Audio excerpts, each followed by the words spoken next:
ہے, سب خوش ہیں. السلام علیکم, آداب. میرا نام مرتضیٰ رضوی ہے اور میرا تعلق کراچی پاکستان سے ہے, اور میں اردو کے کچھ کہانیاں وغیرہ لکھتا ہوں, تو کوشش کرتا ہوں لکھنے کی. تو یہ کہ پیش اجازت ہو تو کچھ پیش کرتے ہیں. وہ تو ابھی تھوڑا گانے سے تعارف ہو گیا تو بات یاد آ گئی کہ آج مدرس ڈے ہے, تو ماں پہ بات ہو رہی ہے, تو اس کے جذبات کی اگر میں بات بتاؤں تو اگر 2015 میں 8 سال پہلے میں یو کے موو ہوا, تو ماں کے پیار کی اگر آپ کو سمجھنی ہو بات تو یہ ہوگا کہ ہماری امی نے آج تک کبھی اسمارٹ فون چلایا نہیں تھا. 8 سال پہلے جب ہم یو کے موو ہوئے تو انہوں نے اسی دن واٹس ایپ ڈاؤن لوڈ کیا اور واٹس ایپ چلانا سیکھ لیا. تو کوائٹ این اچیومنٹ, مطلب that goes on to show کہ جذبات ہوتے ہیں, لیکن یہ کہ پھر وہ چیز آگے بڑھتی جاتی ہے. لیکن کبھی کبھار کچھ زیادہ ٹیکنالوجی سیکھ جاتا ہے. لیکن کل پرسوں میرے پاس میسج آیا تھا فیملی گروپ میں, انہوں نے کوئی ریلیجیس ویڈیو مجھے فارورڈ کی تھی, اس کا ٹائٹل تھا کہ اولاد کی جب شادی ہو جائے تو اسے ماں کو اپنی انکم میں سے کتنا حصہ دینا چاہیے. پیش خدمت ہے بھائی, ماں کی دعا کے نام سے کہانی لکھی ہے, تو پیش خدمت ہے. لوگ کہتے ہیں ماں کی دعا طوفان ڈال دیتی ہے, مشکل دور کر دیتی ہے, دنیا کی کوئی بھی کامیابی دلوا دیتی ہے. اور پھر قسمت کا کمال دیکھیے, ہمیں تمہاری ماں کی ماں نے چاہا تھا. ہمیں لگتا ہے ہمیں بھی اپنی کامیابی کا اتنا شوق نہیں تھا جتنی ہماری نانی کو تھا. اور ایسا نہیں ہے کہ ہم نے کوئی ہمالیہ سر کر لیا ہے, ابھی تو بہت آگے جانا ہے. لیکن جتنا ملا اس میں ایک شخص کا بہت بڑا کردار تھا.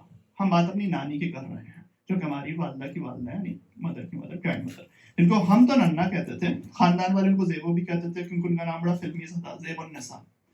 ننا کے بارے میں تھوڑا بتائیں تو ان کی پریزنٹیشن اور ملبوسات ایک طریقے سے آرڈر میں ہوتے تھے جب تک زیادہ بزرگی نہیں آئی تھی. قد ہماری اور ہماری نانا کی نظروں میں تو بہت تھا, لیکن جسمانی لحاظ سے قد زیادہ نہیں تھا. وہ مسلسل باہر نکلتے ہوئے نظر کا چشمہ لگاتی تھی, جس کا فریم ہم نے وقت کے ساتھ ساتھ پتلا ہوتے ہوئے دیکھا. ننا کے چہرے پر بیشتر طور پر سنجیدگی رہتی تھی اور بات چیت زیادہ تر گھر پر ہی کرتی دیکھی جاتی تھی. ذاتی طور پر ننا کے اولین شوق تھے کپڑے, سلائی, کھانا اور دوسروں کو ٹوکنا. ہم سے ننا کے تعلق کو یاد کریں تو تعلق گہرا تھا. زندگی میں کئی چیزوں پر ہمیں فرسٹریشن ہوتی ہے کہ اس میں ہمیں کوئی ایڈوانٹیج نہیں ہے, لیکن ایک جگہ خدا نے ہمارا ایڈوانٹیج, پریولیج کا کوٹا پورا کر دیا تھا. اولین تو یہ کہ ہم جب پیدا ہوئے جنسی لحاظ سے لڑکے تھے اور 3 بہنوں کے پاس پیدا ہوئے, اور ننا کی سب سے چھوٹی 5ویں بیٹی کا پیدا ہوئے. بھائی اب اس مدعے کو سیاسی اور پرابلمٹک مت بنائیے, لیکن ہماری ننا کو خاندان کے لڑکوں سے بہت بے لوث محبت تھی, اور وہ تھوڑا ڈسکریمنیٹری محبت لڑکوں کی زیادہ تھی. ویسے تو انہوں نے تمام اولاد ان کی اولاد کو چاہا, لیکن لڑکوں کی تھوڑی بات اور تھی. ننا کی زندگی میں اتنی اہمیت تھی کہ جس سالگرہ میں ہم پاکستان میں رہتے تھے وہ ننا کو یاد ہوتی تھی. ہر 10 اپریل کو ننا کوئی کیک یا آئس کریم لے کر ہمارے گھر پہ آتی تھی, اور سن 2009 سے 13 کے درمیان 500 یا 1000 روپے کا کوئی نقد تحفہ بھی دیتی تھی. تو بھائی اب ہم میں کتنی کمزوریاں ہوں گی, لیکن ذرا سا لائٹ ماحول میں ننا کے کچھ خاص ٹرمز بھی تھے. اس زمانے کے بزرگ, اب ہمیں انگلش نہیں آ رہی تو سوچو ان کا کیا ہوتا ہوگا. مطلب مثلا ہمارے چند عزیز و اقارب کراچی میں عسکری 4 کمپلیکس کے نام سے جگہ, وہاں رہائش پذیر تھے. ننا سے ہم نے عسکری 4 کو عسکری 4 ہی سنا, اور پیزا کو فیزا. اب اس انداز پروننسیشن پر غور کرنے کے بجائے یہ بات زیادہ غور طلب ہے کہ ننا کو اپنے بچوں یعنی اپنی نواسے نواسیوں کے لیے بہترین کھانوں کا انسان کو بہت شوق تھا. ان کو زمانے کا ٹرینڈز کا پتہ تھا. مطلب اس زمانے میں پیزا روسٹ چلتے تھے تو ان پر ہی سر کرواتی تھی. جب ان کے گھر جاؤ تو کہتی تھی کہ جا بازار سے پیزا منگوا لے. اب اتنی محبت ملنے کی کوئی تو قیمت تھی. ہمیں اس محبت قیمت ننا سے ایک صورت میں چکانی ہوتی تھی, اور وہ تھی اپنی تعلیمی کامیابی سے. ننا کو بہت عزم تھا کہ میرے نواسے یا خاندان کے تمام لڑکے بہت اچھا پڑھ لکھ جائیں. اب اس جنون کا شامل یہ حال تھا کہ ننا کو ہماری پڑھائی صحیح راہ پر گامزن ہے, ان کو پتہ ہوتا تھا, اور پاس ہونے کے کچھ محدود نقد انعامات بھی ملتے. جب تھوڑا بڑے ہوئے تو سب کو پتہ ہے او لیول, اے لیول یا 10th 11th کے امتحانات کی بہت اہمیت ہوتی ہے. تو ننا اس بات کا ٹریک رکھتی تھی. ہمیں آج بھی یاد ہے کہ کچھ جب رزلٹ آنے والا ہوتا تو اس کی تاریخ پوچھ لیتی تھی اور وہ یاد کر لیتی تھی. کبھی کبھی مطلب ہماری اپنی امی کو وہ تاریخ کلیئرٹی سے یاد نہیں ہوتی, جس کلیئرٹی سے ننا کو ہمارے بورڈ کے رزلٹس کی تاریخ یاد ہوتی. تو اسی طرح سے ہوا تھا کلاس 11 کے امتحانات تھے, فائنل ایئر میں, گرمیوں کی چھٹیاں تھیں, اور غالباً ہمارے مئی میں امتحان ہو گئے تھے. جولائی کا مہینہ چل رہا تھا اور اگلے مہینے رزلٹ تھا. تو میں نے ننا سے یوں ہی کہا, اس وقت تھوڑا بزرگی ہو گئی تھی تو اونچا سننے لگی تھی. میں نے کہا ننا دعا کیجیے گا, دعا, رزلٹ آنے والا ہے اگلے مہینے.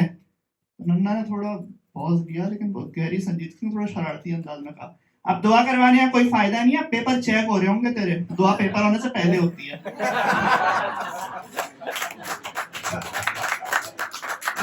سنجیدگی سے سوچا جائے تو یہ بات کتنی گہری ہے نا. دعا ہو یا دوا, وہ ایگزام ہونے سے پہلے ہوتی ہے, رزلٹ یا انتظار اس کے بعد نہیں ہوتی. خیر یہ تو منظر ہم نے کھینچ دیا اپنی نانی کے بارے میں. ابھی تھوڑے عرصے پرانی بات ہے, 1 یا 2 سال پرانی. بہت لندن میں ہی بہت پریشان سا رہتا تھا. اس پریشانی کی وجہ ہماری اپنی حالیہ نوکری سے کچھ غیر اطمینانی تھی. سی اے کوالیفائی کرنے کے بعد ہم آڈٹ کو چھوڑ کر کسی اور دلچسپ پیشے میں جانا تھا, مطلب کارپوریٹ فائنانس, انویسٹمنٹ, کنسلٹنگ وغیرہ. لیکن یہ سفر اتنا آسان نہیں تھا, کیونکہ جب کوئی رول مشکل ہوتا ہے اس کا مطلب یہ ہوتا ہے کمپٹیشن سخت ہوتا ہے. اور ہم نے اس رول چینج کرنے کی توقع اگست 2021 میں شروع کر دی تھی, لیکن غالباً ایک سال تک ہم کئی جگہ پر انٹرویو, ٹیسٹ, اپلیکیشنز لاتعداد دیتے رہے اور کسی نہ کسی باعث ناکامی ہو جاتی تھی. کئی بار تو آخری اسٹیج تک پہنچے پھر ناکامی ہو گئی.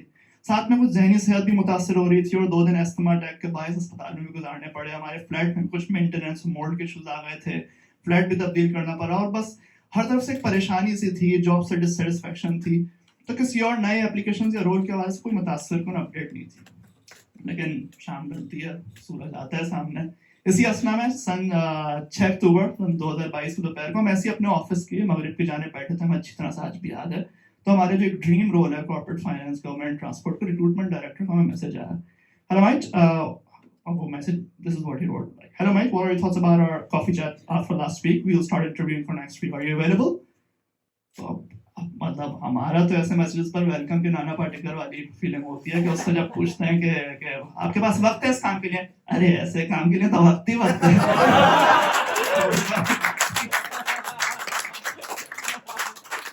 پتہ نہیں کیا احساس تھا اس امید کا کہ اب یہاں سے کچھ اچھا ہو جائے گا, اور مطلب یہ کہ اتنا انٹرویو ٹیسٹ پروسیس کے بعد وہ جاب ہمیں مل گئی اور وہ رول ہماری بالکل خواہش کے مطابق تھا. لیکن جب 6 اکتوبر کی شام کو میسج آیا تو بہت امید سے بھرا تھا, بہت خوشی تھی. ہم نے اہلیہ سے بھی گھر پہ آ کے شیئر کیا, لیکن اس دن نہ جانے کیوں احساس بھی تھا کہ جب زندگی کی ایک بڑی خوشی آتی ہے نا تو ایک بڑی آزمائش بھی آتی ہے. زندگی زیادہ تر ایک اسٹریٹ لائن پر نہیں چلتی, بلکہ اگر عظیم مذہبی ہستی حضرت علی کے کوٹ کا حوالہ دوں تو زندگی 2 دن کی ہے, ایک دن تمہارے حق میں اور ایک دن تمہارے خلاف. جس دن تمہارے حق میں ہو غرور نہ کرنا, جس دن تمہارے خلاف ہو دن صبر کرنا.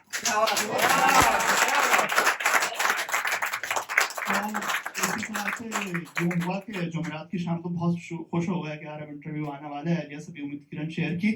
اگلے دن جمعے کی صبح 7 اکتوبر کو ہم اٹھے تو ہمارے والد صاحب کا واٹس ایپ کے فیملی گروپ پر میسج آیا ہوا تھا کہ کل رات ہماری, ان کا voice note, this is what the voice note said, کہ ہماری نانی کی کل رات طبیعت کی ناسازی بہت بڑھ گئی تھی اور اب وہ اس دنیا میں نہیں رہی. یہ ہمارے دن کا پہلا میسج تھا. عجیب ہی کیفیت تھی, مطلب عجیب ہی. لیکن چلو تم تو مصروف آدمی ہو مرتضیٰ, لندن میں رہتے ہو. سامعین یقین کیجیے گا صبح اندازاً 9:15 بجے میسج پڑھا اور پھر صبح 9 سے 11 ویڈیو کال پر آفس کی کلائنٹ میٹنگ اٹینڈ کی, اور وہ بھی ویڈیو پر. اور اس کال کی نوعیت اور کچھ ساتھیوں کے ساتھ حالات بھی ایسے تھے کہ وہ کال چھوڑ نہیں سکتا تھا. پورے وقت بیٹھ کر 2 گھنٹے وہ کال اٹینڈ کی, 15 منٹ پہلے خبر سننے کے بعد, اور رو بھی نہ سکا. لیکن زندگی ہے, چلنا ہوتا ہے, آگے بڑھنا ہوتا ہے. ننا کے اب سوچتا ہوں تو ننا کے آخری چند سالوں میں خاص انداز تھا. ظاہر ہے بزرگ وقت کے ساتھ موبائل ہوتے جاتے ہیں اور بچے نوجوان اتنے ہی موبائل ہوتے جاتے ہیں. جب بھی میں ان کے پاس جاتا تھا تو بس تھوڑی دیر میں ان کو دیکھنے کی اور حال لینے کی آس پوری ہو جاتی تھی, تو پھر میں ان سے اجازت مانگ لیتا تھا کہ اچھا چلتا ہوں. اب کچھ یہ بات تھی کہ ان کی ذہنی افسردگی اور اونچا سننے کا مسئلہ اتنا بھی بڑھ گیا تھا کہ جب ان کے پاس جاؤ تو کچھ بولتی نہیں تھی, لیکن جب چلنے کا ہو تو بہت اونچی سی آواز میں حسرت کے انداز میں پوچھتی تھیں ہر بار, بس جا رہا ہے بیٹھ جا, بس جا رہا ہے بیٹھ جا. لیکن اس بار ننا آپ چلی گئی, چھوڑ گئی یار, اور جاتے جاتے مجھے نوکری کا تحفہ دے کر, اتنا بڑا مسئلہ حل کروا کر, اور کچھ مانگا بھی نہیں. ماں جو تھی تو اسی کے نشان بس ایک آخری شعر ایسی لکھ دیا تھا کہ عرض کیا ہے کہ کتنا ہنرمند ہوں تیری یادوں کو لفظوں میں سمیٹتا ہوں, کتنا ہنرمند ہوں تیری یادوں کو لفظوں میں سمیٹتا ہوں, کتنا خود غرض ہوں تیری مخلصی کو دعاؤں میں تولتا ہوں.